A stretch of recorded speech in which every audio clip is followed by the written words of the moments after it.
Surge-se, gordo, de Machado de Assis. Voz, Iba Mendes. Uma noite, há muitos anos, passeava eu com um amigo no terraço do Teatro São Pedro de Alcântara. Era entre o segundo e o terceiro ato da peça, a sentença, ou o tribunal do júri. Só me ficou o título, e foi justamente o título que nos levou a falar da instituição e de um fato que nunca mais me esqueceu. Fui sempre contrário ao júri, disse-me aquele amigo, não pela instituição em si, que é liberal, mas porque me repugna condenar alguém, e por aquele preceito do Evangelho, não queirais julgar para que não sejais julgados. Não obstante, servi 2 vezes. O tribunal era então no antigo Aljube, fim da Rua dos Ourives, princípio da Ladeira da Conceição. Tal era o meu escrúpulo que, salvo 2, absolvi todos os réus. Com efeito, os crimes não me pareceram provados. 1 ou 2 processos eram mal feitos. O primeiro réu que condenei era um moço limpo, acusado de haver furtado certa quantia, não grande, antes pequena, com falsificação de um papel. Não negou o fato, nem podia fazê-lo. Contestou que lhe coubesse a iniciativa ou inspiração do crime. Alguém que não citava foi que lhe lembrou esse modo de acudir a uma necessidade urgente. Mas Deus, que viu os corações, daria ao criminoso verdadeiro o merecido castigo. Disse isso sem ênfase, triste, a palavra surda, os olhos mortos, com tal palidez que metia pena. O promotor público achou nessa mesma cor de gosto a confissão do crime. Ao contrário, o defensor mostrou que o abatimento e a palidez significavam a lástima da inocência caluniada. Poucas vezes terei assistido a debate tão brilhante. O discurso do promotor foi curto, mas forte, indignado, com um tom que parecia ódio e não era. A defesa, além do talento do advogado, tinha a circunstância de ser a estreia dele na tribuna. Parentes, colegas e amigos esperavam o primeiro discurso do rapaz, e não perderam na espera.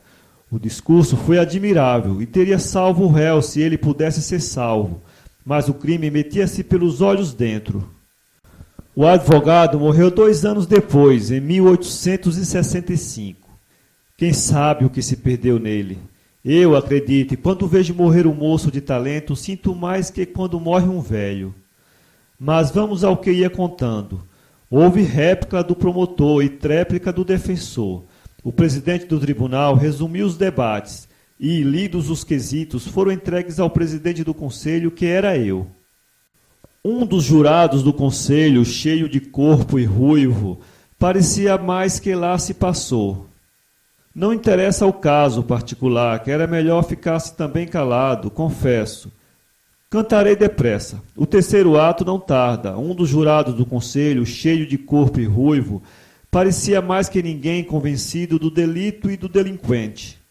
O processo foi examinado, os quesitos lidos e as respostas dadas, 11 votos contra 1. Só o jurado ruivo estava inquieto. No fim, como os votos assegurassem a condenação, ficou satisfeito. Disse que seria um ato de fraqueza ou coisa pior, a absolvição que lhe dessemos. Um dos jurados, certamente o que votara pela negativa, proferiu algumas palavras de defesa do moço. O ruivo chamava-se Lopes. Replicou com aborrecimento. Como, senhor? Mas o crime do réu está mais que provado. Deixemos de debate, disse eu, e todos concordaram comigo. Não estou debatendo, estou defendendo o meu voto, continuou Lopes. O crime está mais que provado. O sujeito nega, porque todo réu nega, mas o certo é que ele cometeu a falsidade. E que falsidade! Tudo por uma miséria, 200 mil réis. Surge-se, gordo. Quer sujar-se? Surge-se, gordo. Surge-se, gordo. Confesso-lhe que fiquei de boca aberta, não que entendesse a frase, ao contrário, nem a entendi, nem a achei limpa. E foi por isso mesmo que fiquei de boca aberta. Afinal, caminhei e bati à porta. Abriram-nos. Fui à mesa do juiz. Dei as respostas do conselho e o réu saiu condenado. O advogado apelou. Se a sentença foi confirmada ou a apelação aceita, não sei. Perdi o negócio de vista. Quando saí do tribunal, vim pensando na frase do Lopes e pareceu-me entendê-la. Suje-se, gordo. Era como se dissesse que o condenado era mais que ladrão, era um ladrão reles, um ladrão de nada. Achei esta explicação na esquina da rua de São Pedro. Vim ainda pela dos Ourives. Cheguei a desandar um pouco, a ver se descobri o Lopes para lhe apertar a mão. Nem sombra de Lopes. No dia seguinte, lendo nos jornais os nossos nomes, dei com o nome todo dele. Não valia a pena procurá-lo, nem me ficou de cor. Assim são as páginas da vida, como dizia meu filho quando fazia versos. E acrescentava que as páginas vão passando umas sobre as outras, esquecidas, apenas lidas. Rimava assim, mas não me lembrava a forma dos versos. Em prosa, disse-me ele, muito tempo depois, que eu não devia faltar ao júri, para o qual acabava de ser designado. Respondi-lhe que não compareceria e citei o preceito evangélico. Ele teimou, dizendo ser um dever de cidadão, um serviço gratuito, que ninguém que se prezasse podia negar ao seu país. Fui e julguei 3 processos. Um destes era de um empregado do Banco do Trabalho Honrado, o caixa acusado de um desvio de dinheiro.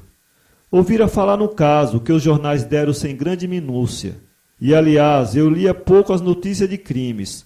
O acusado apareceu e foi sentar-se no famoso banco dos réus. Era um homem magro e ruivo. Fitei-o bem e estremeci. Pareceu-me ver o meu colega daquele julgamento de anos antes. Não poderia reconhecê-lo logo por estar agora magro, mas era a mesma cor dos cabelos e das barbas, o mesmo ar e, por fim, a mesma voz e o mesmo nome, Lopes. Como se chama? Perguntou o presidente. Antônio do Carmo Ribeiro Lopes. Já não me lembravam os 3 primeiros nomes, o 4º era o mesmo, e os outros sinais vieram confirmando as remanescências. Não me tardou reconhecer a pessoa exata daquele dia remoto. Digo-lhe aqui com verdade que todas essas circunstâncias me impediram de acompanhar atentamente o interrogatório, e muitas coisas me escaparam. Quando me dispus a ouvi-lo bem, estava quase no fim. Lopes negava com firmeza tudo o que lhe era perguntado, ou respondia de maneira que trazia uma complicação ao processo. Circulava os olhos sem medo nem ansiedade. Não sei se com uma pontinha de riso nos cantos da boca. Seguiu-se a leitura do processo. Era uma falsidade e um desvio de 110 contos de réis. Não lhe digo como se descobriu o crime nem o criminoso, por já ser tarde. A orquestra está afinando os instrumentos. O que lhe digo com certeza é que a leitura dos autos me impressionou muito. O inquérito, os documentos, a tentativa de fuga do caixa e uma série de circunstâncias agravantes. Eu ouvia ler ou falar e olhava para o Lopes. Também ele ouvia, mas com o rosto alto, mirando o escrivão, o presidente, o teto e as pessoas que o iam julgar, entre elas eu. Quando olhou para mim, não me reconheceu, fitou-me algum tempo e sorriu, como fazia aos outros. Todos esses gestos do homem serviram à acusação e à defesa, tal como serviram, tempos antes, os gestos contrários do outro acusado. O promotor achou neles a revelação clara do cinismo. O advogado mostrou que só a inocência e a certeza da absolvição podiam trazer aquela paz de espírito. Enquanto os 2 oradores falavam, vim pensando na fatalidade de estar ali, no mesmo banco do outro, este homem que voltara à condenação dele, e naturalmente repeti comigo o texto evangélico: não queirais julgar para que não sejais julgados. Confesso-lhe que mais de uma vez me senti frio. Não é que eu mesmo viesse a cometer algum desvio de dinheiro, mas podia, em ocasião de raiva, matar alguém ou ser caluniado de desfalque. Aquele que julgava outrora era agora julgado também. Ao pé da palavra bíblica, lembrou-me de repente a do mesmo Lopes. Suje-se, gordo. Não imagina o sacudimento que me deu esta lembrança. Evoquei tudo o que contei agora, o discursinho que lhe ouvi na sala secreta, até aquelas palavras, suje-se, gordo. Vi que não era um ladrão reles, um ladrão de nada, sim de grande valor. O verbo é que definia duramente a ação. Suje-se, gordo, queria dizer que o homem não se devia lavar um ato daquela espécie sem a grossura da soma. A ninguém cabia sujar-se por 4 patacas. Quer sujar-se? Suje-se, gordo. Ideias e palavras iam assim rolando na minha cabeça, sem eu dar pelo resumo dos debates que o presidente do tribunal fazia. Tinha acabado, leu os quesitos e recolhemos-nos à sala secreta. Posso dizer-lhe aqui em particular que votei afirmativamente. Tão certo me pareceu o desvio dos 110 contos. O promotor achou neles a revelação clara do cinismo. O advogado mostrou que só a inocência e a certeza da absolvição podiam trazer aquela paz de espírito. Enquanto os dois oradores falavam, vim pensando na fatalidade de estar ali, no mesmo banco do outro, este homem que voltara à condenação dele, e naturalmente repeti comigo o texto evangélico: não queirais julgar para que não sejais julgados. Confesso-lhe que mais de uma vez me senti frio. Não é que eu mesmo viesse a cometer algum desvio de dinheiro, mas podia, em ocasião de raiva, matar alguém ou ser caluniado de desfalque. Aquele que julgava outrora era agora julgado também. Ao pé da palavra bíblica, lembrou-me de repente a do mesmo Lopes. Surge-se gordo. Não imagina o sacudimento que me deu esta lembrança. Felizmente, se o Lopes não cometeu deveras o crime, não recebeu a pena do meu voto. E esta consideração acaba por me consolar do erro, mas os repelões voltam. O melhor de tudo é não julgar ninguém para não vir a ser julgado. Surge-se gordo, surge-se magro, surge-se como lhe parecer. O mais seguro é não julgar ninguém. Acabou a música. Vamos para as nossas cadeiras.